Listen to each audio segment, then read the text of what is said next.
Hello and welcome to the Drexel interview. I'm your host, Paula Morantz-Cohen, speaking to you from the University Picture Gallery.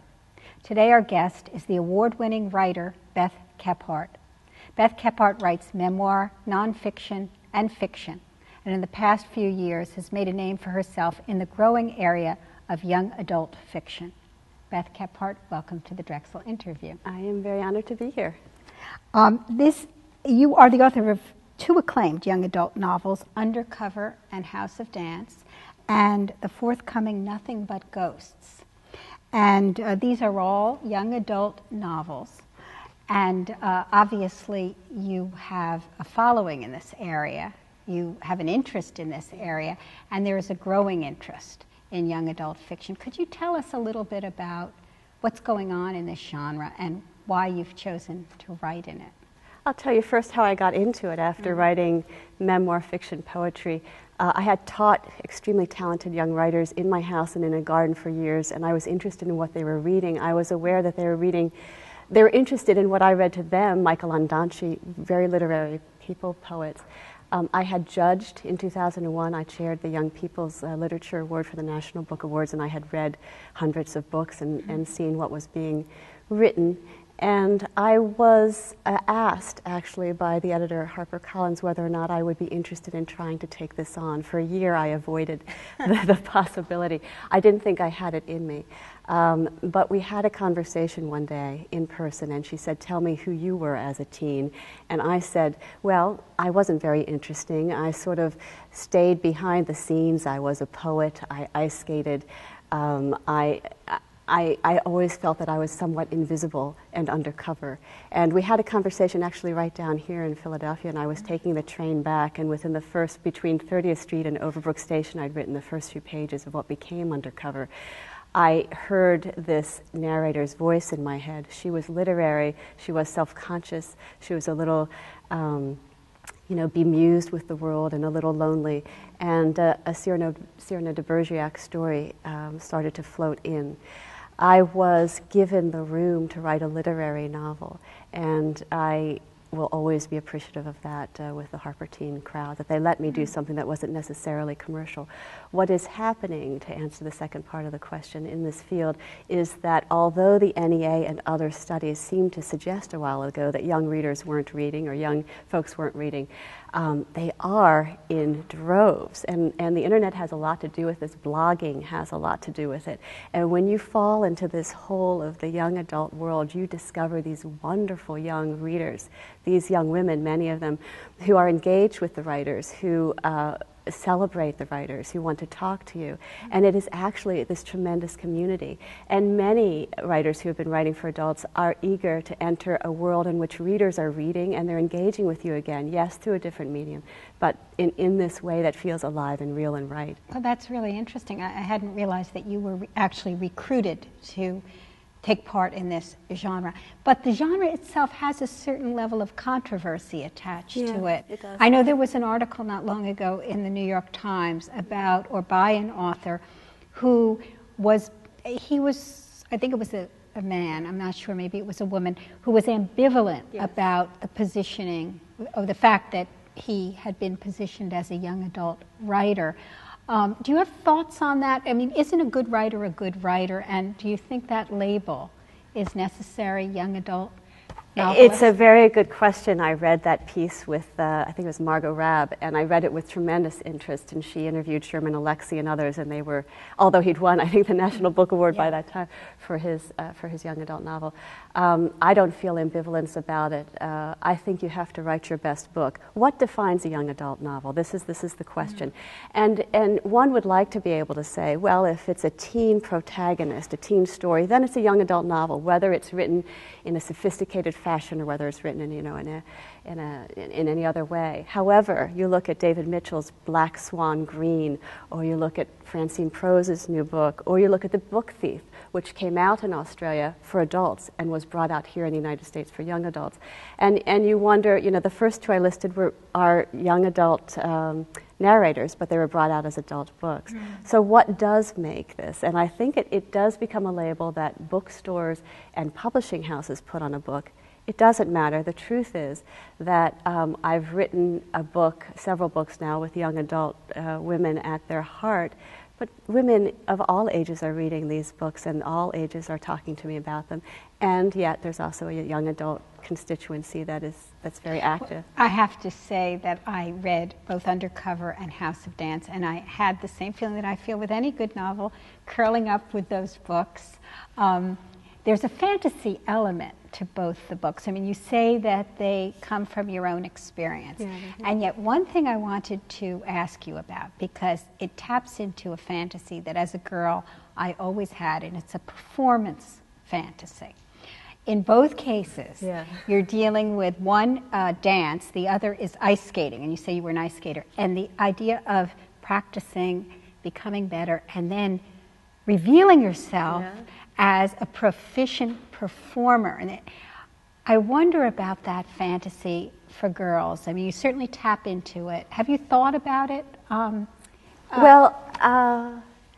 I am a writer interested in the movement of words across a page, and I did skate when I was younger, and I can't say I am a ballroom dancer, but I do ballroom dance now. Movement is color, it's form, it's style, it's so much of storytelling for me. The reveal at the end of Undercover was very determined. I was a tomboy myself. I did teach myself to skate on a pond, but then got lessons. I did compete in interpretive skating programs, much like that. And there is this sense that no matter what you're wearing, you can be beautiful through movement. And that was a lesson for me in real life, and it is a truth I wanted to promulgate through Undercover. House of Dance is Rosie's moment at the end with her grandfather is about delivering him to his own memories, and it is her gift to him. And House of Dance came out of a sad period in my life, and the issue really was for me, what is the nature of a gift you can give one who will no longer be with us in a few days' time? And my answer to that as an adult, and I gave the answer to 15-year-old Rosie, was give him his best memories back, evoke and provoke for him color, light, and the memory of his wife, in that case, Aideen. And so, yes, with Undercover, there's the reveal of self for Rosie, and I love the question, I've never actually thought about it. For Rosie, at the end, it's the reveal of himself, his heart, the things that he's going to return to now in his passing. That's really lovely. That's a great question, thanks. Both of the books also deal with sort of fractured families, difficulties in the family. And I wonder if you're writing very consciously for teens who are in that situation, or whether you're simply drawing on what you know. I mean, is it audience-based, or is it, or perhaps some combination of the two? I grew up with a very solid family. My parents remained together through, 50 years of marriage until my mother passed away.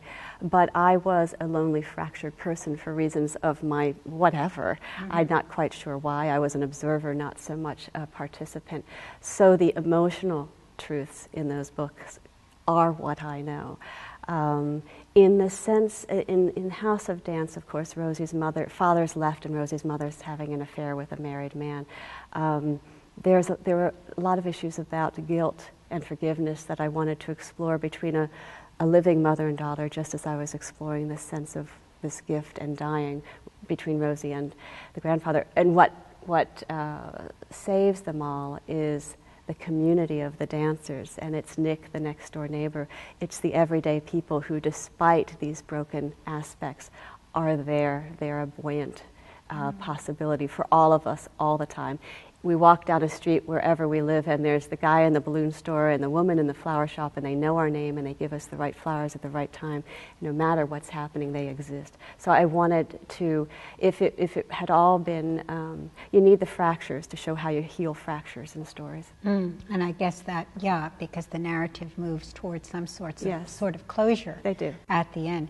Now, though, the fact of the family disruption and some of these real life issues of divorce and single parenthood and so forth, that certainly is different from what you found was in young adult fiction a generation ago. Do you think that the genre has changed radically Well, I mean, you've always read these novels, I guess, going back to the classics. What do you see as the difference? When I was a teenager, I was reading F. Scott Fitzgerald and Hemingway. When I was a little younger, I was reading Robert Louis Stevenson poems and Black Beauty. And So you didn't read The Borrowers and The Wind in the Willows some and of those things, Little Women and things like that? Yes, yeah. I did read all of those. Yes, okay. I did. Thankfully, I passed my class. Yeah. But I didn't.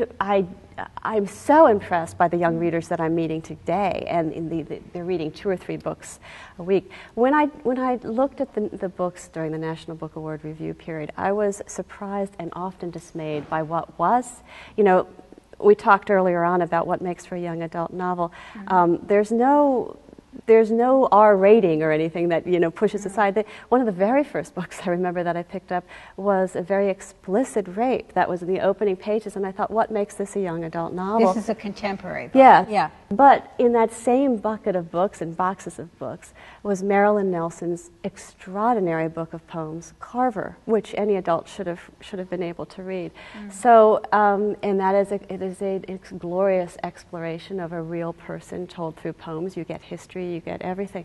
So it's really a grab bag that's out there right now. I think I mentioned The Book Thief because I'm just so impressed with that book.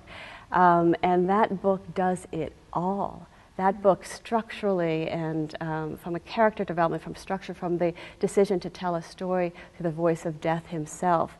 It's a Nazi Germany. Who's the author of that Marcus Zukas.